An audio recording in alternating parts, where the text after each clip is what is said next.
हरे कृष्णा राधे राधे। आप सभी का मेरे इस यूट्यूब चैनल में हार्दिक स्वागत है। दोस्तों, आज मैं आपको कार्तिक मास महात्म का 15वां अध्याय श्रवण करवाऊंगी। इसके पहले के 14 अध्याय मेरे चैनल पर अपलोड है, आप वहां पर जाके श्रवण कर सकती हैं। और इसके साथ साथ आपको कार्तिक मास में तुलसी की महिमा के बारे में बताऊंगी। तो चलिए वीडियो शुरू करते हैं। दोस्तों, अगर आपको हमारी ये वीडियो अच्छी लगी हो तो लाइक, शेयर और सब्सक्राइब करना ना भूलें और कमेंट बॉक्स में जय श्री हरि अवश्य लिखें। तो चलिए वीडियो शुरू करते हैं। दोस्तों, कार्तिक मास महात्म सुनने से पहले भगवान श्री कृष्ण जी का मंत्र ओम ह्रीम श्रीम क्रीम क्लीम श्री लक्ष्मी मम ग्रहे धन पूरे चिंताए दूरे दूरे स्वाहा, ये लक्ष्मी माता का मंत्र है। अगर आप कर्जे से मुक्ति पाना चाहते हैं तो इस मंत्र का आपको अवश्य ही जाप करना चाहिए। इससे आर्थिक तंगी दूर हो जाती है। अगर आप पर कर्ज है, आप उससे कोशिश करने पर भी चुका नहीं पा रहे हैं, तो इस मंत्र का आप अवश्य ही जाप करें। इसका जाप करने से पैसों की तंगी दूर होती है। और अपने कार्यालय या कार्यस्थल पर जाने से पहले इस लक्ष्मी मंत्र का अवश्य ही जाप आपको करना चाहिए। दोस्तों, अब तक की मैं कार्तिक महात्म के अध्यायों में आप सभी वीडियोस में आपको प्रांतः स्नान, तुलसी पूजा, हरि भजन, हरि जागरण, दीपदान के बारे में जानकारी दी थी। इस वीडियो में मैं आपको कार्तिक व्रत करने वालों के लिए कौन सी वस्तुएं तवज्जे हैं, जिनकी किन वस्तुओं का प्रयोग नहीं करना चाहिए, उसके बारे में बताऊंगी। तो दोस्तों, पहला है कि भूमि पर शयन, यानी कि पलंग पर शयन वर्जित है। भूमि पर सोना कार्तिक मास का एक प्रमुख काम माना गया है। भूमि पर सोने से मन में सात्विकता का भाव आता है तथा अन्य विकार भी समाप्त हो जाते हैं। कार्तिक मास में पलंग पर सोने की बजाय भूमि पर बिस्तर लगाकर सोना चाहिए। लेकिन ध्यान रखें, भूमि पर बिना बिस्तर के नहीं सोना चाहिए। बिना बिस्तर के सोना स्वास्थ्य धार्मिक दृष्टि से भी अच्छा नहीं माना गया है। इसीलिए भूमि पर बिस्तर बिछाकर ही सोना चाहिए।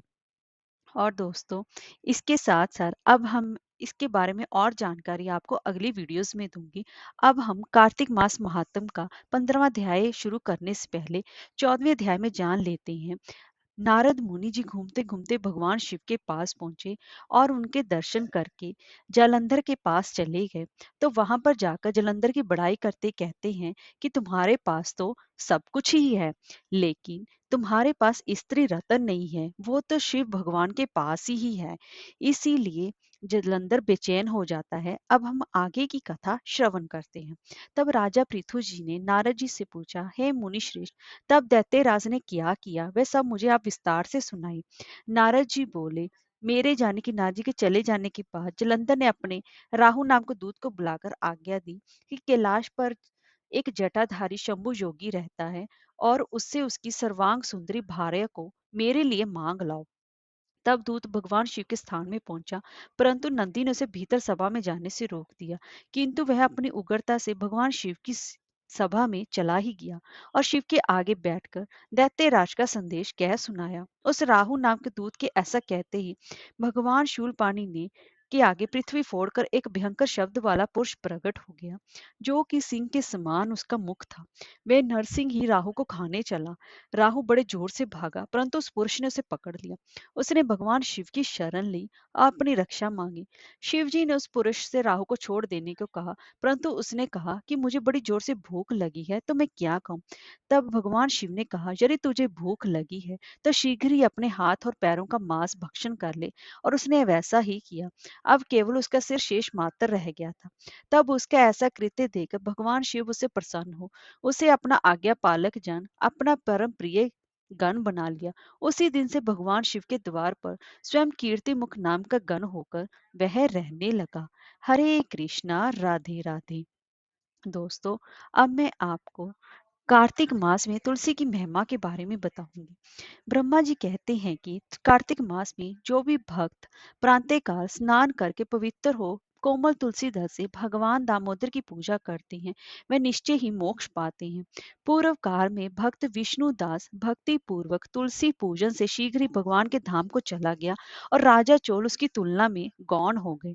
तुलसी से भगवान की पूजा पाप का नाश और पुण्य की वृद्धि करने वाली है।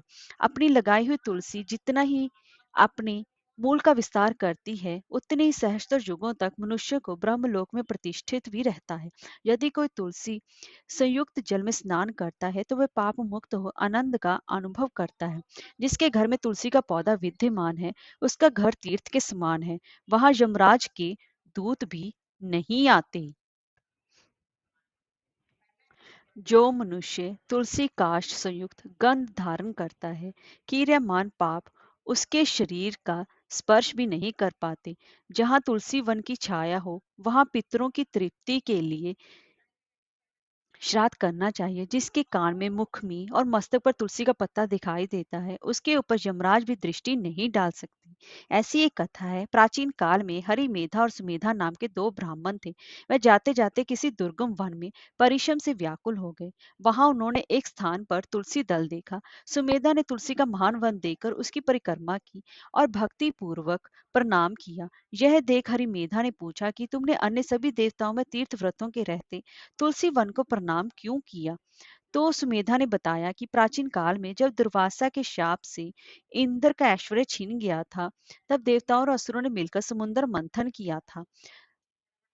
तब धन्वंतरी रूप भगवान श्री हरि और दिव्य औषधियां प्रकट हुई। उन दिव्य औषधियों में मंडलाकार तुलसी भी उत्पन्न हुई, जिसे ब्रह्मा आदि देवताओं ने श्री हरि जी को समर्पित किया और भगवान ने उसे ग्रहण कर लिया। भगवान नारायण संसार के रक्षक और तुलसी उनकी प्रियतमा है, इसलिए मैंने उन्हें प्रणाम किया है।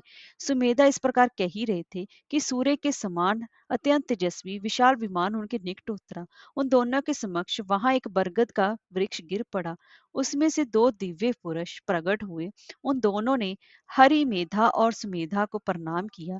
दोनों ब्राह्मणों ने उनसे पूछा कि आप कौन हैं? तब उनमें से जो बड़ा था वह बोला, मेरा नाम आस्तिक है। एक दिन मैं नंदन वन में पर्वत पर क्रीड़ा करने गया था, तो देवांगनाओं ने मेरे साथ इच्छा अनुसार विहार किया। उस समय उन युवतियों के हार के मोती टूटकर तपस्या करते हुए लोमश ऋषि पर गिर पड़े। यह देखकर मुनि को क्रोध आ गया। उन्होंने सोचा कि स्त्रियां तो परतंत्र होती हैं, अतः ये उनका अपराध नहीं, दुराचारी आस्तिक ही शाप के योग्य है। ऐसा सोचकर उन्होंने मुझे शापित दिया, अरे तू ब्रह्म राक्षस होकर बरगद के पेड़ पर निवास कर। जब मैंने विनती से उन्हें प्रसन्न किया तो उन्होंने शाप से मुक्ति की विधि सुनिश्चित कर दी कि जब तू किसी ब्राह्मण के मुख से तुलसी दल की महिमा सुनेगा तो तत्काल तुझे उत्तम मोक्ष प्राप्त होगा। इस प्रकार मुक्ति का शाप पाकर मैं चिरकाल से इस वट वृक्ष पर निवास कर रहा था। आज दैववश आपके दर्शन से मेरा छुटकारा हुआ है।